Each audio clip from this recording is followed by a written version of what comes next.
जय गौर श्री राधा रमणो विजयते। राधे राधे। कैसे आप सब लोग? आशा करती अच्छे होंगे। मैं भी अच्छी हूँ। चलिए आज हम कथा के माध्यम से समझते हैं कि हम जो इस संसार को समझते हैं ना कि हम नहीं रहेंगे तो हमारे बिना कैसे ही लोगों का चलेगा, हमारे आसपास की दुनिया तो उजड़ ही जाएगी, हमारे न रहने पे सब जितनी व्यवस्थाएं हैं सब अस्त व्यस्त हो जाएंगी।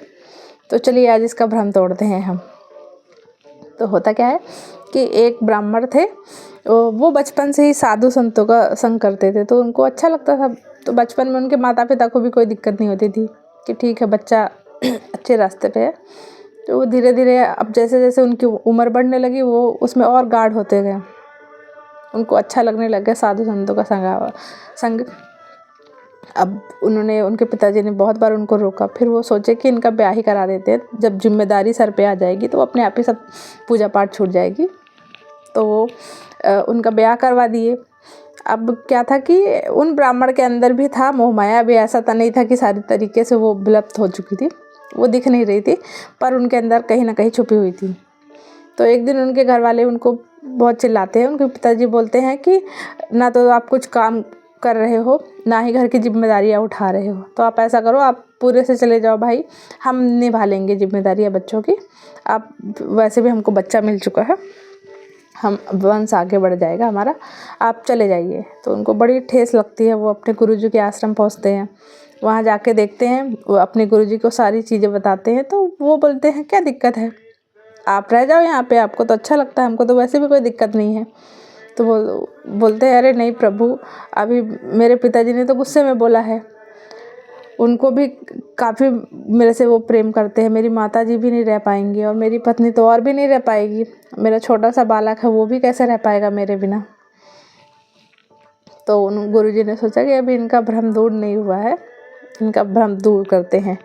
तो बोलते हैं कि ठीक है, मैं आपको 15 दिन की साधना सिखाता हूँ, आप उसको अभ्यास करिए और घर में जाके एक बार इसको देखिएगा करके कि आपके कितने अपने कितने नहीं है, सब समझ में आ जाएगा।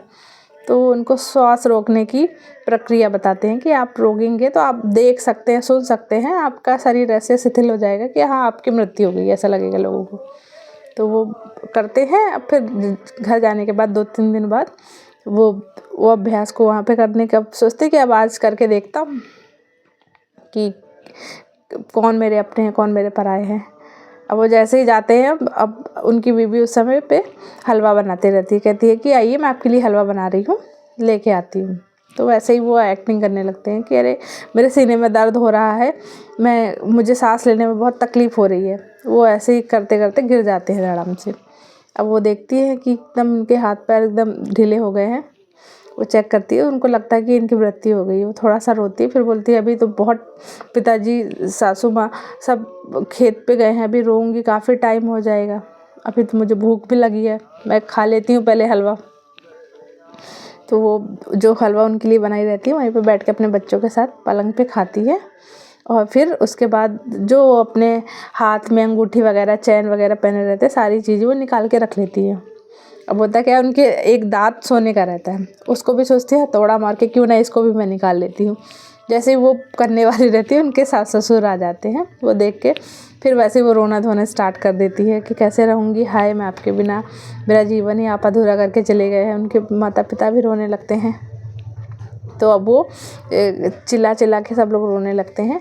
तो वहाँ पे क्या होता है कि अब वो बोलते हैं कि चलिए अब इनको ले चलते हैं।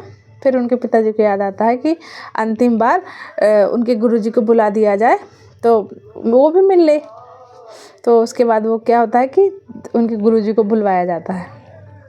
वो गुरुजी आते हैं तो बोलते हैं मैं इनको जीवित कर सकता हूँ, बट एक शर्त पे कि हाँ ये इनका जो ये पात्र से मैं इनका जल करूँगा तो आप मंत्र फूंक के दूँगा, वो जो पिएगा वो उनके जगह पे मृत्यु पे आ जाएगा।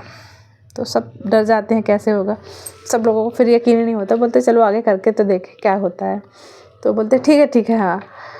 फिर वो पात्र में ऐसे 2-3 बार उनके घुमाते हैं जल को, फिर कहते हैं अब ये जल पी लीजिए जो आप सबसे ज़्यादा प्यार करता हो। तो उनके पिताजी को दिया जाता है। तो बोलते हैं अरे प्रभु अभी मुझे तो मेरी बीबी को कैसे छोड़ के जाऊँ, मेरी पत्नी अकेले रह जाएगी। उनकी माँ भी मना कर देती है। उनकी बीबी को पिलाया जाता है कि हाँ आप तो बहुत प्यार करती हैं। तो वो उनको बोलते हैं कि आप पी लीजिए। तो बोलती है मैं कैसे पी सकती हूँ, मेरा तो छोटा सा बच्चा है भाई, अभी तो मुझे उनकी देख रेख करनी पड़ेगी, और अब मैं अपने मायके भी चली जाऊँगी, हो सकता है मैं दूसरा ब्याह कर लूँ, अपने बच्चे के लिए कर लूँ, मैं तो नहीं पी सकती। वो बहाना बना के वो कर देती है। सब लोग कहते ठीक है मैं ही पी लेता हूँ।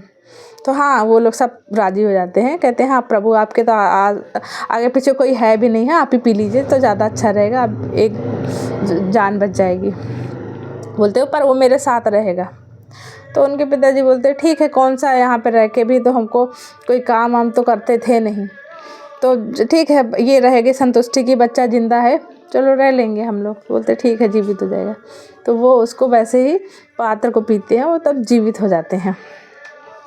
फिर उसके बाद जैसे वो उठ के देखते हैं तो सबको देखते हैं, तो उनकी बीवी फिर वैसे ही एक्टिंग करने लगती हैं कि अरे आप आ गए, आप चले गए थे तो हमारा तो कैसे हमारा मन लगता, हमारी सांस ही रुक गई थी, आप इतने छोटे बच्चों को कैसे छोड़ के चले गए थे। सब उनके माता पिता रोने लगते हैं कि बेटा हम लोग भी कितना रो रो के हम वो हो गए थे, पागल हो गए थे, तुम चले गए, अच्छा हुआ तुम वापस आ गए, जीवित हो गए। तो वो गुरुजी हंसते हैं, वो भी बोलते हैं कि हाँ प्रभु आप समझ गया कि सब मिथ्या है, कुछ भी नहीं है, किंचन मात्र कोई भी अपना, सब मोह वो अपने वो होते हैं कि आपसे जब तक स्वार्थ होता है तब तक लोग आपके पास हैं। तो भाई साहब ऐसी है दुनिया कि यहाँ पे कोई किसी का नहीं है, मृत्यु आपकी होगी, आप ही को ही वरण करना पड़ेगा।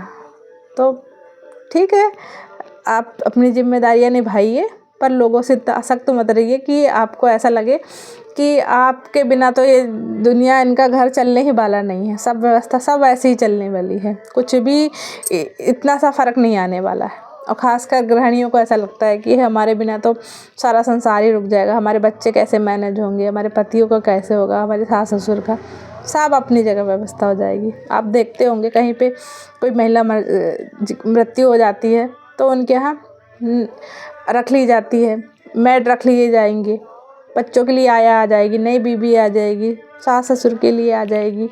आप जो काम इतने तन मन लगा के कर रहे थे वो उनको उसी पैसे दे के किया जाएगा, अब वो अच्छे से होगा, सब चीज़ें मैनेज होगी।